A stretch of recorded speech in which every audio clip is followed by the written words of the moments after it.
सोनू के पिता मोहन एक गरीब किसान थे। वो दूसरों के खेतों में काम करते थे। सोनू को करेले बिल्कुल पसंद नहीं थे। एक बार वो बहुत बीमार पड़ गया। वैद्य जी ने उसे रोज करेले का जूस पीने की सलाह दी। अब सोनू क्या करेगा, ये जानने के लिए देखिए जादुई करेले की कहानी। सोनू की माँ सुनीता करेले की सब्जी बना रही थी। ये देखकर सोनू का जी खराब हो गया। माँ हर दूसरे दिन करेले बना देती है। मैं करेले नहीं खाऊंगा। अगर माँ से कहा तो वो समझ जाएगी। मुझे कुछ सोचना पड़ेगा।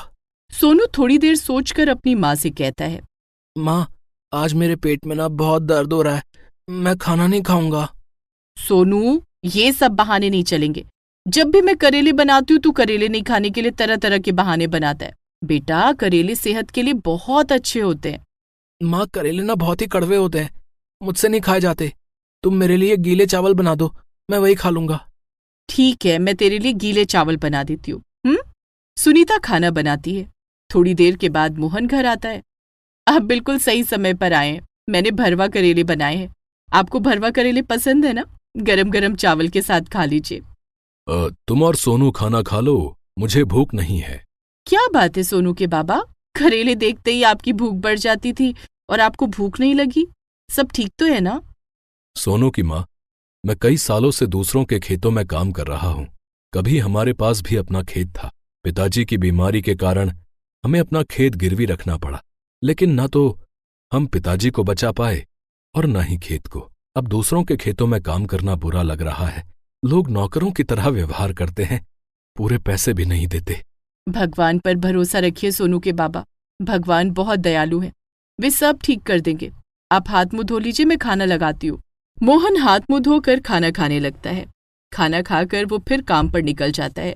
सुनीता और सोनू भी खाना खाकर आराम करने लगते हैं। सुनीता की आंख लग जाती है। कुछ देर के बाद जब वो नींद से जागती है तो देखती है कि सोनू वहां पर नहीं है। वो सोनू को ढूंढने के लिए घर से बाहर जाती है, जहां सोनू उल्टियां कर रहा था।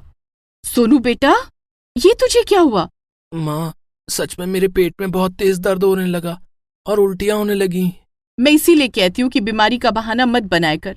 सुनीता सोनू का मुंह साफ करती है और उसे बिस्तर पर लिटा देती है।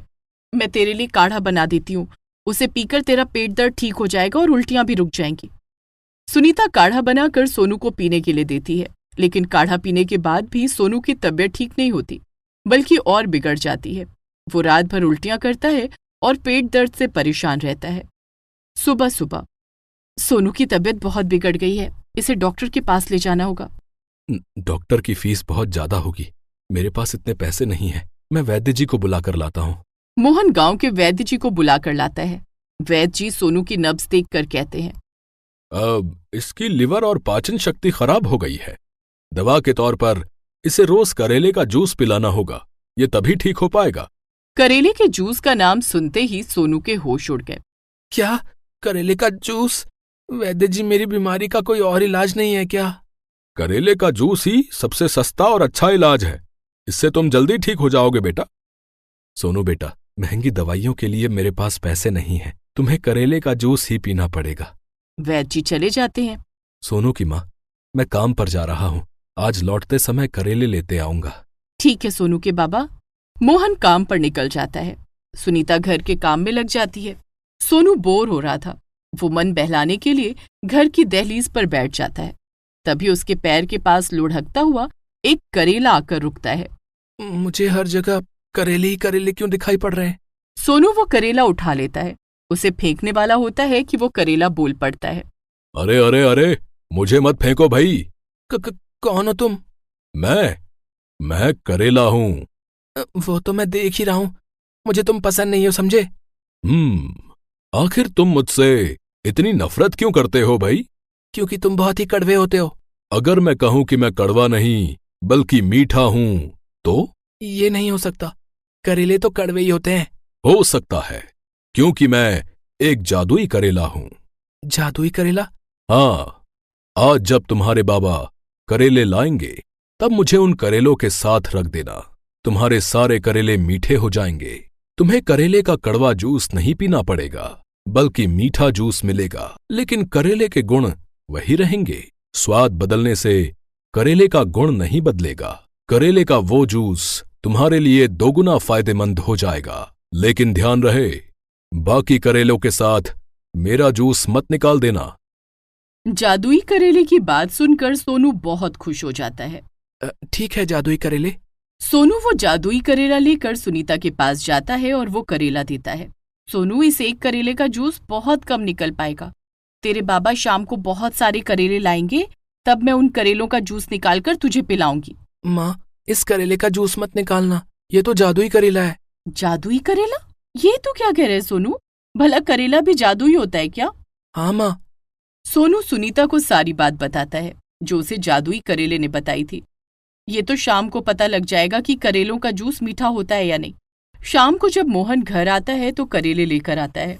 सुनीता जादुई करेले को उन करेलों के साथ रख देती है। थोड़ी देर के बाद वो करेलों का जूस बनाती है, जिसे सोनू एक बार में पी लेता है। माँ, करेले का जूस तो सच में मीठा है। क्या? करेले का जूस मीठा कैसे हो सकता है? सोनू मोहन को भी जादुई करेले की सच्चाई बताता है। ये तो बहुत अच्छी बात है। काश मेरे पास अपना खेत होता तो मैं उसमें सिर्फ करेले उगाता और जादुई करेले की मदद से करेले का मीठा जूस निकालकर बेचता। मोहन की ये बात जादुई करेला सुन लेता है। वो मोहन से कहता है, मोहन, ये काम तुम अब भी कर सकते हो। लेकिन मेरे पास ढेर सारे करेले कहाँ से आएंगे? तभी जादुई करेला कहता है, मैं तुम्हें ढेर सारे करेले दूंगा। उन सब के बीच मुझे रख देना। वो करेले कभी खत्म नहीं होंगे और उनका जूस मीठा होगा। उनके गुण साधारण करेलों से बहुत ज्यादा होंगे। जादुई करेले ने मोहन को सच में ढेर सारे करेले दिए जो कभी खत्म ही नहीं होते थे। दूसरे दिन मोहन एक ठेले पर करेले लेकर निकला और आवाज लगाने लगा, करेले का मीठा जूस पी लो, बीमारी जल्दी दूर भाग जाएगी। करेले का मीठा जूस।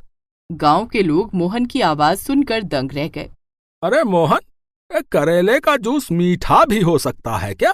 हाँ चाचा, आप पीकर तो देखो, आपकी डायबिटीज की बीमारी बिल्कुल छूमंतर हो जाएगी। हाँ। वो आदमी मोहन से करेले का जूस देने के लिए कहता है। मोहन उसे एक ग्लास जूस निकाल कर देता है। जब वो जूस पीता है, अरे ये तो सच में बहुत मीठा है। तू एक काम कर, तू रोज यहाँ आना और मुझे एक गिलास जूस देकर जाना, ठीक है? ठीक है चाचा। उस आदमी ने मोहन को एक ग्लास जूस के 50 रुपए दिए। मोहन गांव में घूम घूम कर करेले का जूस बेचने लगा। मैं तुम लोगों की पूरी मदद करूंगा ताकि तुम लोग अपना खेत वापस ले सको। धन्यवाद जादुई करेले, मैं अपने खेत में सिर्फ करेले की खेती करूंगा। जादुई करेला रोज मोहन को ज्यादा से ज्यादा करेले देता, जिसका जूस बेचकर मोहन ने काफी पैसे जोड़ लिए, जिसके बाद उसने गिरवी रखे अपने खेत को पैसे देकर छुड़ा लिया। अब मोहन के पास भी अपना खेत था। उसने अपने खेत में करेले की फसल लगाई। पहली फसल तैयार होते ही उसने फसल काटी और घर ले आया। उन करेलों के बीच में उसने जादुई करेले को रख दिया। मोहन, मेरा जादू इन करेलों में आ चुका है।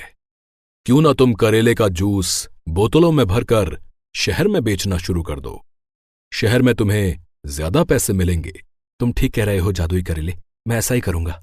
मोहन अब करेलों का जूस निकालकर शहर ले जाने लगा। इस काम में सुनीता भी उसकी मदद करती। जादुई करेले ने ठीक ही कहा था, शहर में करेले का मीठा जूस लोगों को बहुत पसंद आ रहा है। लोग एक बोतल जूस के 500-500 रुपए दे रहे हैं। क्यों ना हम करेले के जूस का एक छोटा सा कारखाना खोल दें। मदद के लिए कुछ कारीगर रख लेंगे। इससे हम बड़े पैमाने पर करेले का जूस बनाकर बेच पाएंगे। आइडिया अच्छा है, लेकिन इस काम के लिए हमें थोड़ी और मेहनत करनी होगी, ज्यादा पैसे जोड़ने होंगे। हाँ, हम ऐसा ही करेंगे। माँ, बाबा, मैं भी इस काम में आप लोगों की मदद करूंगा। तीनों मिलकर करेले का जूस निकालते और शहर में बेचते। कुछ महीनों की कड़ी मेहनत के बाद उन्होंने गांव में करेले के जूस का कारखाना खोल लिया, जिसमें मदद के लिए कारीगर भी रख लिए। मोहन का ये कारोबार बढ़िया चल निकला। वो बेहद पैसे वाला हो गया। सोनू अब स्कूल जाने लगा। उनकी गरीबी और तंगहाली भरी जिंदगी खत्म हो चुकी थी। उन्होंने एक नई जिंदगी की शुरुआत की। ये सब हुआ जादुई करेले की मदद से।